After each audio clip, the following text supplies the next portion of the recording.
కాకినాడ జిల్లా పిఠాపురం నియోజకవర్గంలో మద్యపాన వ్యతిరేక ప్రచార కమిటీ ఆధ్వర్యంలో మద్యం మాదక ద్రవ్యాల వ్యతిరేక దినం పురస్కరించుకొని స్థానిక ఆర్ఆర్బీ హెచ్ఆర్ కళాశాలలో అవగాహన సదస్సు నిర్వహించారు. బంగారమ్మ రావి చెట్టు సెంటర్ వద్ద మానవహారం నిర్వహించారు. నేటి కాలంలో జరిగే అన్ని విషయ సంఘటనలు మద్యం మాదక ద్రవ్యాలే ప్రధాన కారణంగా కనిపిస్తున్నాయని అన్నారు. మద్యం మాదక ద్రవ్యాల వల్ల అతి తక్కువ వయసులో యువత అనేక రకాల అనారోగ్య సమస్యలతో మంచం బారిన పడుతున్నారని ప్రిన్సిపల్ కేశవరావు పేర్కొన్నారు.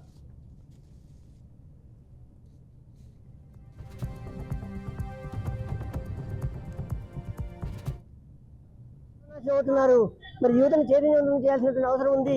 అయితే కళాశాల ప్రిన్సిపాల్ గా మరియు సామాజిక స్పృహ కలిగినటువంటి వ్యక్తిగా నేను మా పిల్లలకి మా ఎన్ఎస్ఎస్ సహాయంతో ఎన్ఎస్ఎస్ ప్రోగ్రామ్ ఆఫీసర్స్ అయిన కాశీ విశ్వనాథం, బుల్లిప్రసాద్ మరియు ఎన్ఎస్ఎస్ వాలంటీర్ సహాయంతో అన్ని రకాల చైతన్య కార్యక్రమాలను మేము కండక్ట్ చేస్తూ ప్రజలను చైతన్యవంతం చేస్తూ సమాజానికి మా వంతు సహాయం చేస్తున్నాం.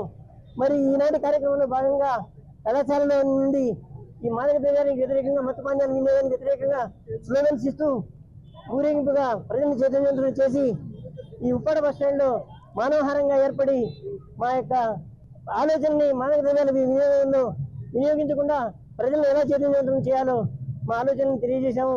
ఈ మత్తు పానీయాలకి, మత్తు పదార్థాలకు అలవాటు పడి యువత సర్వనాశనం అవుతున్నారు. మరి యువతను చైతన్యవంతం చేయాల్సినటువంటి అవసరం ఉంది.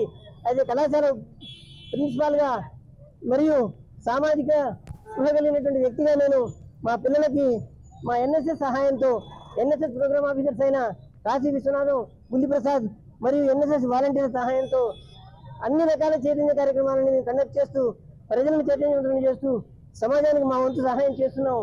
మరి ఈనాటి కార్యక్రమంలో భాగంగా కళాశాలలో నుండి ఈ మాదక ద్రవ్యానికి వ్యతిరేకంగా, మత్తపానీయాల వినియోగానికి వ్యతిరేకంగా స్లోగన్స్ ఇస్తూ ఊరేగింపుగా ప్రజలను చైతన్యవంతులు చేసి ఈ ఉప్పాడ బస్ స్టాండ్ లో మానవహారంగా ఏర్పడి మా యొక్క ఆలోచనని మాదక ద్రవ్యాల వినియోగంలో వినియోగించకుండా ప్రజలను ఎలా చైతన్యవంతం చేయాలో మా ఆలోచనను తెలియజేశాము.